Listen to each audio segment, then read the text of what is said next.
बिस्मिल्लाहिर्रहमानिर्रहीम। कल मेरी नज़र से एक वीडियो गुजरी है जिसमें एक शख्स बड़े अफसोस के साथ ये कह रहा था कि पता नहीं बड़ी शख्सियात जो हैं वो हम जैसे छोटे लोगों का मजाक क्यों उड़ाती हैं, इसलिए कि हम हज़ारों मील सफ़र करके फैज़ान मदीना कराची पहुँचते हैं सिर्फ़ इसलिए कि जाकर मौलाना इलियास कादरी साहब से मुलाकात होगी, उनको बराह रास्त देखेंगे, उनसे मुसाफ़ा करने का जो है वो शरफ़ हासिल करेंगे।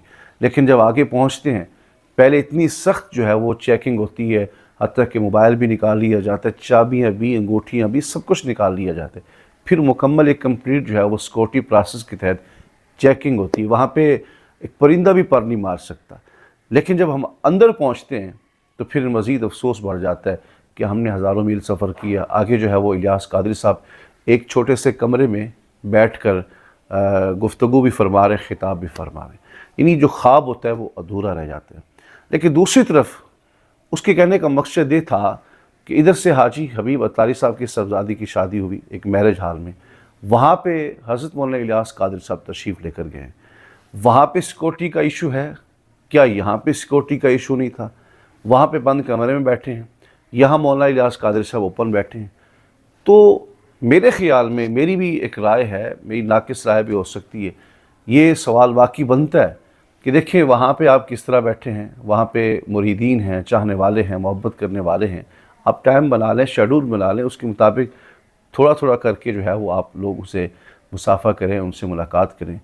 आपने देखा होगा कि रियाज़ुल जन्नह में लाखों की तादाद में लोग नवाफिल पढ़ने के लिए जो है वो किस तरह उनकी ख्वाहिश होती है, लेकिन तरीक़े के साथ उनको रियाज़ुल जन्नह के अंदर नवाफिल भी पढ़ाया जाता है। मैं भी ये चाहता हूँ कि आप तरीक़े के साथ कोई ऐसा टाइम टेबल बनाएं, कोई ऐसा शेड्यूल बनाएं कि आप अपने चाहने वालों से मुसाफ़ा करें। देखिए इधर आप मैरिज हॉल में पहुँचे हैं, वहाँ पे कोई शीशा नहीं था, वहाँ पे कोई कमरा नहीं था, ना ही कोई ऐसा मामला था कि किसी ऐसी जगह पे आप तशरीफ़ फरमा हों जहाँ पे कोई शीशा लगा हो या कोई ऐसा मामला हो। तो इसलिए अर्ज़ करने का मकसद ही है कि जो उस लड़के ने बात की है, अगर वो वीडियो मुझे दोबारा मिलती है तो मैं यहाँ लगा दूँगा, आप ख़ुद मुलाज़ा फरमा लीजिएगा कि वाक़ई ऐसा है। वहाँ पे सिक्योरिटी का इशू है, हालांकि बाहर पूरी चेकिंग होती है, वहाँ पे परिंदा भी पर नहीं मार सकता, उसके बावजूद भी मुलाकात नहीं। और यहाँ शादी हाल में कोई शीशा नहीं था, कोई कमरा नहीं था और हज़रत मौलाना इलियास कादरी साहब ऐसे तशरीफ़ फरमा थे। तो इसलिए मैं समझता हूँ कि अपने जो ग़ुलाम हैं, जो चाहने वाले हैं, जो मोहब्बत करने वाले हैं, आप उनसे मुसाफ़हा करें। अल्लाह हमें अमल की तौफ़ीक़ अता फ़रमाए। आमीन।